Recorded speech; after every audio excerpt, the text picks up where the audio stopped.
Hello दोस्तों, आज मैं आपके लिए लेके आई हूँ वर्णमाला का प्रैक्टिस सेट। जैसा कि मैंने आपके लिए पिछले वीडियो में पार्ट 1 बताया था और आज मैं आपके लिए लेके आई हूँ प्रैक्टिस सेट का पार्ट 2।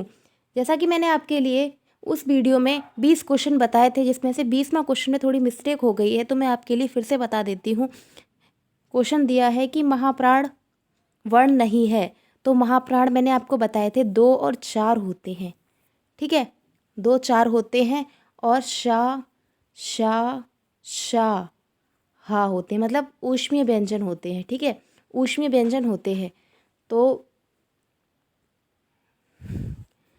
2 में खा आता है, चा छा जा जा चौथे नंबर पे झा आता है, और हा मैंने आपके लिए ऊष्मीय स्वर बताया, तो इसका करेक्ट आंसर होगा द।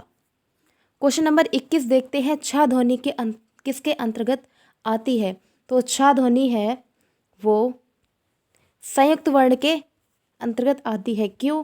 क्योंकि ये का और शा से मिलकर बना होता है, 2 के मेल से बनता है, इसलिए इसे हम संयुक्त वर्ण कहते हैं।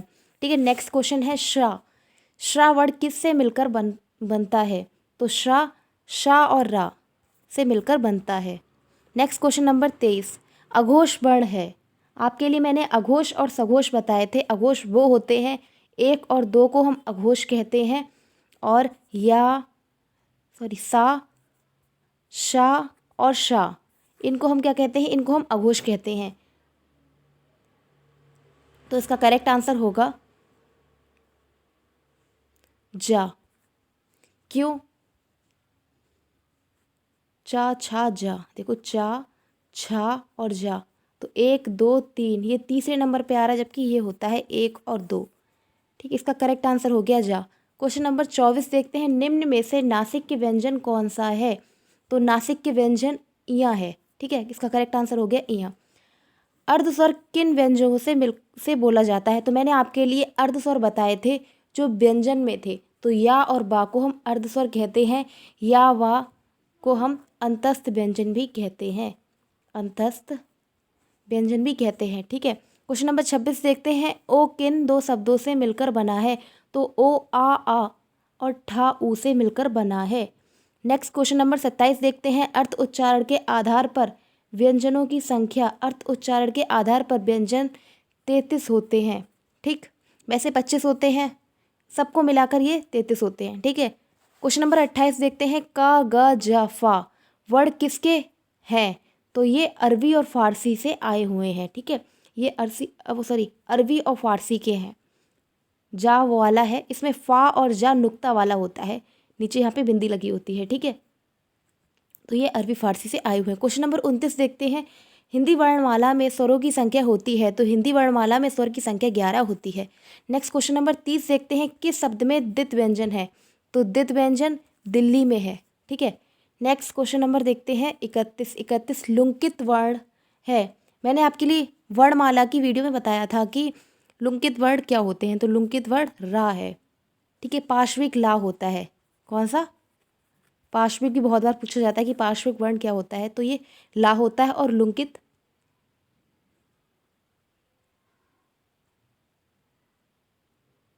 रा होता है। ठीक है, क्वेश्चन नंबर 32 देखते हैं। छा वर्ण है। चा और छा ये किस में आ गया? 1 2 में आ गया। ठीक है, महाप्राण होते हैं 2 और 4। ठीक, और अघोष होते हैं 1 और 2, तो इसका करेक्ट आंसर हो गया का और खा दोनों। ठीक, क्वेश्चन नंबर 33 देखते हैं। अनुनासिक व्यंजन है। तो अनुनासिक व्यंजन होते हैं वर्ग के प्रथमा अक्षर को हम अनुनासिक व्यंजन कहते हैं।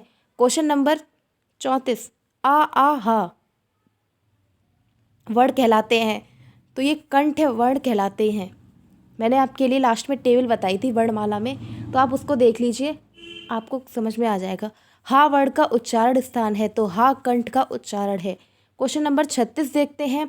हिंदी भाषा में वे कौन सी ध्वनियाँ हैं जो स्वतंत्र रूप से बोली या लिखी जाती हैं? तो उन्हें हम कहते हैं स्वर। स्वर जो होते हैं वो स्वतंत्र रूप से बोले जाते हैं, और व्यंजन वो होते हैं जो स्वतंत्र रूप से ना बोलकर स्वर की सहायता से बोले जाते हैं। क्वेश्चन नंबर 37 देखते हैं। अयोगवाह कहा जाता है? तो अयोगवाह अनुसार और विसर्ग को कहा जाता है। नेक्स्ट क्वेश्चन नंबर 38 देखते हैं। शा ध्वनि का उच्चारण क्या है? तो शा ध्वनि का उच्चारण है तालु। ठीक, नेक्स्ट क्वेश्चन नंबर 39 देखते हैं, 39 देखते हैं। डा का उच्चारण स्थान है, तो डा का उच्चारण स्थान नासिक के है। ठीक, चा छा जा, कचट तब बताया था, टा ठा डा, कचट तब मैंने आपके लिए बताया था। का जो था वो हमारा कंठ था। ठीक है, चा वाले वर्ग के थे वो हमारे तालु थे। ठीक है, और जो टा वर्ग के थे, टा ठा डा ढा हड़ा, ठीक है, जो टा वर्ग के थे वो हमारे मूर्धन्य थे। ठीक है, तो इसका करेक्ट आंसर हो गया नासिक के। क्वेश्चन नंबर 40, बोलते समय उच्चारण की स्पष्टता के लिए किस पर विशेष बल देने की प्रक्रिया होती है? तो बोलते समय उच्चारण की स्पष्टता के लिए किसी भी पर विशेष बल देने की क्रिया को हम कहते हैं बलाघात। ठीक, नेक्स्ट क्वेश्चन, क्वेश्चन नंबर 41 है, निम्नलिखित में से कौन सा संयुक्त स्वर है? तो संयुक्त स्वर होते हैं ए ओ औ। ठीक है, नेक्स्ट क्वेश्चन नंबर 42 है, निम्न में से महाप्राण व्यंजन है। तो महाप्राण मैंने आपके लिए बताए थे 1 3 5, 1 3 5 हमारे महाप्राण थे। ठीक है, तो चा छा जा ये 3 में आ गया, पा 1 में आ गया, ये हो ही नहीं सकते। ठीक है, और बा नहीं हो सकता, तो इसका करेक्ट आंसर हो गया घ।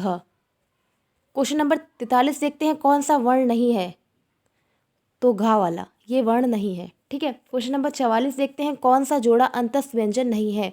तो ये भी अंतस्थ व्यंजन है, यारा लावा होते हैं। अंतस्थ व्यंजन क्या होते हैं? या रा ला और वा। तो देखो या वा भी है, रा या भी है, ला या भी है, तो करेक्ट आंसर ये हो गया हा, जिसमें हा आ गया, ये ऊष्मीय व्यंजन इसमें आ गया।